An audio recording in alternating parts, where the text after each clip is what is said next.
రెడ్డి గారు, నిజంగా ఈ 75 సంవత్సరాల తర్వాత ప్రత్యక్ష రాజకీయాల్లో ఉండకూడదు అనేది మీ నినాదమా? అలాంటిది ఏమి లేదు. అవసరం వచ్చినప్పుడు దాన్ని ఎక్స్టెండ్ కూడా చేసుకోవచ్చు. 75 కాదు 80 సంవత్సరాలు. ఎందుకంటే ఇప్పుడు ప్రధానమంత్రి నరేంద్ర మోడీ గారు ఉన్నారు, మనం చూస్తున్నాం ఏ విధంగా పనిచేస్తా ఉన్నారో, ఏ విధంగా భారతదేశానికి అవసరమో మనం చూస్తున్నాం. డెఫినెట్ గా రేపు పొద్దున ఎక్స్టెండ్ కూడా చేసుకోవచ్చు కదా. అట్లాంటిది ఏం లేదు. ఒకటి ఏంటంటే చేసుకోవచ్చు, తప్పే ఉంది అక్కడ, తప్పే ఉంది. ఎందుకంటే భారతదేశానికి భారతీయ జనతా పార్టీకి అవసరం కాబట్టి అవసరం ఉంటే మాత్రం డెఫినెట్ చేసుకోవచ్చు, తప్పే ఉంది అక్కడ. రెండవది దీనిపై శ్రీనివాస్ గారు మీరేమంటారు? 75 సంవత్సరాలు దాటిన వాళ్ళని క్యాబినెట్ లో పెట్టుకోమని మొదటి క్యాబినెట్ 2014లో నరేంద్ర మోడీ గారు వచ్చినప్పుడు ఒక సమస్య ప్రధానంగా వచ్చి పడింది కాబట్టి ఈ రోజు నరేంద్ర మోదీని మార్చాలని చెప్పేసి వాళ్ళు అనుకుంటున్నారు. ఆర్ఎస్ఎస్ డైరెక్షన్ లేకుండా ప్రధానమంత్రి గాని హోంమంత్రి గాని అయ్యే ఛాన్స్ ఈ దేశంలో బీజేపీలో లేదు. ఆర్ఎస్ఎస్ అనేది నేషనల్ బిల్డింగ్ ఆర్గనైజేషన్ ఏంటంటే మత ఏమంటారంటే ప్రతిపక్ష పార్టీ మత సంస్థ ఇది కాదు కావాల్సింది. అదే నేషనల్ బిల్డింగ్ ఆర్గనైజేషన్. ఈ దేశానికి ఈ దేశం ఏ విధంగా అభివృద్ధి చెందాలి, ఏ విధంగా ముందుకు పోవాలి, ఏ విధంగా సర్వీస్ సెక్టర్స్ లో కానీ సర్వీస్ కానీ లేకపోతే వాల్యూస్ నేర్పించే సంస్థ అది. దాన్ని ఏం చేస్తారంటే మత సంస్థ ఏ మత సంస్థ నాకు అర్థం కావట్లేదు. బీజేపీ అంటే మత సంస్థ అంటారు, ఆర్ఎస్ఎస్ అంటే మత సంస్థ అంటారు. ఇదే రాజకీయాలు చేసుకొని ఓటు బ్యాంక్ పాల్పడతా ఉన్నారు తప్పితే వీళ్ళు చేసేది కాంగ్రెస్ పార్టీ కానీ మిగతా పార్టీలు కానీ ఓటు బ్యాంక్ పాలిటిక్స్ కోసం ఎవరిని రెచ్చగొడతా ఉన్నారు? మైనారిటీలు రెచ్చగొడతా ఉన్నారు, మైనారిటీలకు రిజర్వేషన్లు ఇస్తా ఉన్నారు, మైనారిటీలు కావాలంటారు. హిందువులు కాదు, మళ్ళీ వీళ్ళకి ఓట్లు వేసేది హిందూ సమాజమే కదా, వాళ్ళని పట్టించుకోరు, మైనారిటీలు పట్టించుకుంటారు.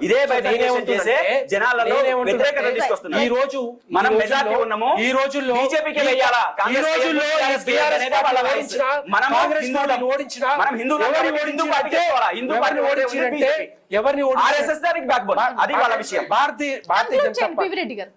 భారతీయ జనతా పార్టీ ఈ బీఆర్ఎస్ పార్టీని ఓడించినా కాంగ్రెస్ పార్టీని ఓడించినా కూడా భారతీయ జనతా పార్టీ ఓడిస్తుందంటే డెఫినెట్ గా మేము పనిచేయబట్టే, అభివృద్ధి కానీ సంక్షేమ పథకాలు ముందు తీసుకుపోబట్టే. సరే, రెండవది ఆయన ఏమంటున్నారంటే ఆయుష్మాన్ భారత్ గురించి చెప్తా ఉన్నారు. 10 సంవత్సరాల కాలంలో ఆయుష్మాన్ భారత్ మేము ఇంప్లిమెంట్ చేయలేదు, ఇది బీఆర్ఎస్ హయాంలో. తర్వాత ఆవాస్ యోజన 2.5 లక్షల ఇండ్లు ఇస్తే దాన్ని కూడా పట్టించుకోలేదు. సో మిగతాయి కూడా ఫసల్ బీమా యోజన ఇంప్లిమెంట్ చేయలేదు. కనీసం కాంగ్రెస్ పార్టీ వచ్చిన తర్వాత కూడా అవి కూడా చేయట్లేదు. వీళ్ళంతా చెప్పేయన్ని శుద్ధ అబద్ధాలు. ఒకటే వర్గం భారతీయ జనతా పార్టీలో, ఒకటే వర్గం ఉంది. 4 వర్గాలు బీఆర్ఎస్ పార్టీ లాగా 4 వర్గాలు లేవు మా దగ్గర. ఒకటే వర్గం, ఏం చెప్పినా కూడా ఒకటే వర్గం ఒక దగ్గర నుంచి వస్తుంది. అది వాళ్ళు ఏం చెప్తారు మనకు తెలుసు. భారతీయ జనతా పార్టీ నుంచి వస్తుంది, భారతీయ జనతా పార్టీ నుంచి వస్తుంది. భారతీయ జనతా పార్టీ మనం ఏం చేయాలో అది చేస్తాము. తెలంగాణ రాష్ట్రం కానీ భారతదేశంలో కానీ డెఫినెట్ గా ముందుకు పోయేది భారతీయ జనతా పార్టీ. కానీ ఆర్ఎస్ఎస్ చెప్పాను నేను, ఆర్ఎస్ఎస్ అనేది నేషనల్ బిల్డింగ్ ఆర్గనైజేషన్ తప్పితే మత సంస్థ కాదు అని చెప్తాను. రైట్ అండి, రైట్. కస్బా గారు ఫైనల్ గా ఏం చెప్తారు? ఫైనల్ గా ఆర్ఎస్ఎస్ ప్రేక్షకులకి ప్యానల్ పెద్దలకి నమస్కారం. ఎవరు చెప్పారు ఇది? ఫస్ట్ టైం వింటున్నాను నేను కూడా. ఏ పేపర్లో వచ్చిందో, ఎవరిని ఏ గ్రోకుని గోకీరు నాకు అర్థం కావట్లా. ఇది ఎక్కడి నుంచో ఇన్ఫర్మేషన్ అనవసరంగా, అంటే అది అసలు యాక్చువల్ ఎక్కడ కూడా డిస్కషన్ కూడా రాలేదు చెప్పాలి. మోడీ గారు రాలేదు దాకా. మోడీ గారు ప్రధానమంత్రిగా మూడవసారి ప్రధానమంత్రిగా, జవహర్లాల్ నెహ్రూ తర్వాత ఆయన 3వసారి ప్రధానమంత్రి అయ్యారు.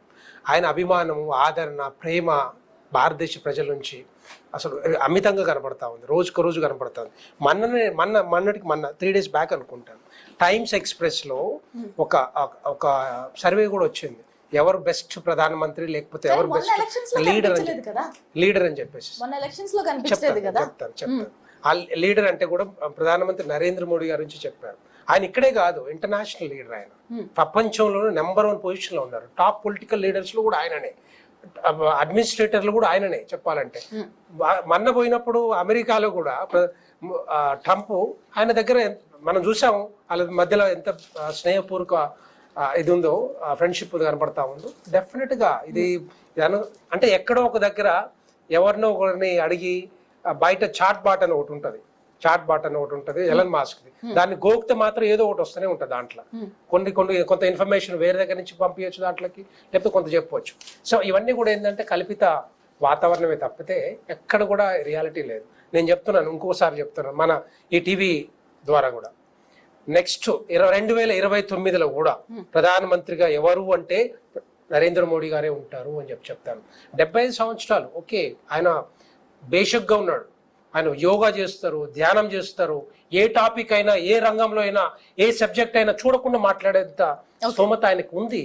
అదంతా కూడా ఏంటంటే కొంతమంది కొన్ని పార్టీలు బురద జల్లడానికి, బట్ట మీదేయడానికి ఏదో రిటైర్ కాబోతున్నారు. ఎవరు చెప్పారు? నాకు అర్థం కావట్లేదు. ఎవరు చెప్పారు మీకు రిటైర్ కాబోతున్నారని? రిటైర్ కాదు అని చెప్తున్నా కదా. నెక్స్ట్ ఇంకా ఆయన కూడా ప్రధానమంత్రి నరేంద్ర మోడీ గారు ఉంటారు. ఈ దేశానికి ఇలాంటి వ్యక్తి లీడర్గా ఉండటం మన అదృష్టం చెప్పాలంటే. ఇన్ని సంవత్సరాల తర్వాత మనం చూస్తే ఈ దేశాన్ని పురోగతిలో, అభివృద్ధిలో దూసుకుపోతుంది, సంక్షేమ పథకాల్లో దూసుకుపోతుంది ప్రధానమంత్రి నరేంద్ర మోడీ గారి డిసిజన్సే. సరే, మీరు ఫీల్ అవుతున్నారు అదృష్టంగా, కానీ ఆర్ఎస్ఎస్ నేతలు ఫీల్ అవ్వట్లేదు. అందుకే మోదీని మార్చాలనుకుంటుంది ఆర్ఎస్ఎస్ సంస్థ. తప్పది, ఎవరు అంటలేదు. మన కలిసినంత అటు పోతారండి. ఆయన బ్యాక్గ్రౌండే ఆర్ఎస్ఎస్ బ్యాక్గ్రౌండ్. మరి అది ఒక గుడి లాంటిది అక్కడ చెప్పాలంటే. ఇప్పుడు నాగ్పూర్లో ఏదైతే ఉందో స్మృతివనము, అది గుడి లాంటిది. సో డెఫినెట్ గా ప్రతి ఒక్కరు వెళ్లాల్సిందే, వెళ్తారు కూడా అక్కడికి. మీటింగ్ లో కలవకపోతే ఎవరిని కలుస్తారు చెప్పండి? ఇప్పుడు ఎందుకంటే ఇప్పుడు ఆర్ఎస్ఎస్ అనేది తెలుసు, నేషనల్ బిల్డింగ్ సంస్థ. మూడోసారి ప్రధాని అయితే గానీ గుర్తు రాలేదా? అది అట్లా కాదు. ఆయన అంటే ఎంత బిజీగా ఉంటారో మీకు తెలుసు. ఆయన రాజకీయంలో ఇక్కడ అంతకుముందు గుజరాత్ ముఖ్యమంత్రిగా కానీ, లేకపోతే ప్రధానమంత్రిగా కానీ 10 సంవత్సరాల కాలంలో ఎంత బిజీగా ఉన్నారో తెలుసు. ప్రతి దాన్ని దగ్గర ఒక 18 గంటలు 19 గంటలు పనిచేస్తూ ఉంటారు. టైం వచ్చినప్పుడు వెళ్తారు, తప్పే ఉంది అక్కడ. టైం అంటే ఎక్కడ రైట్. పివి రెడ్డి గారు, మళ్ళీ మాట్లాడదాం. శ్రీనివాస్ గారు, టైం వచ్చింది దేనికి? కలవడానికా లేదంటే మార్పుగా?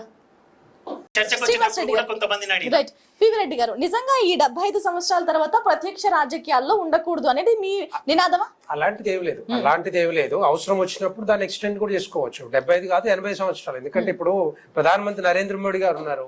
మనం చూస్తున్నాం ఏ విధంగా పనిచేస్తా ఉన్నారో, ఏ విధంగా భారతదేశానికి అవసరమో మనం చూస్తున్నాం. డెఫినెట్ గా రేపు పొద్దున ఎక్స్టెండ్ కూడా చేసుకోవచ్చు కదా. అట్లాంటిది ఏం లేదు. ఒకటి ఏంటంటే చేసుకోవచ్చు, తప్పే ఉంది అక్కడ, తప్పే ఉంది. ఎందుకంటే భారతదేశానికి భారతీయ జనతా పార్టీకి అవసరం కాబట్టి, అవసరం ఉంటే మాత్రం డెఫినెట్ చేసుకోవచ్చు, తప్పే ఉంది అక్కడ. రెండవది దీనిపై శ్రీనివాస్ గారు మీరేమంటారు? 75 సంవత్సరాలు దాటిన వాళ్ళని క్యాబినెట్ లో పెట్టుకోమని మొదటి క్యాబినెట్ 2014లో నరేంద్ర మోడీ గారు వచ్చినప్పుడు అది.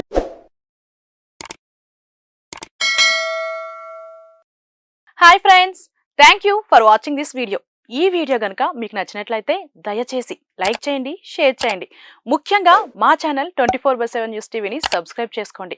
ఆ తర్వాత మీ విలువైన అభిప్రాయాల్ని, మార్పులు, చేర్పులు, కావాల్సిన వీడియో ఏమన్నా ఉంటే మన వీడియో కింద కామెంట్ సెక్షన్లో కామెంట్ రూపంలో తెలియజేయండి. నమస్కారం, సాయిదంచిక మాట్లాడుతున్నాను. ప్లీజ్ సబ్స్క్రైబ్, షేర్, లైక్ చేయండి 24/7 టీవీ ఛానల్. హాయ్ నమస్తే, నేను మీ Sonia Akula. Please subscribe to 24/7 news TV. Hi అండి, అందరికీ నమస్తే. నేను Mankota Prasad. Please do subscribe 24/7 news TV. Political, entertainment and infotainment updates కోసం like, share, subscribe 24/7 news TV.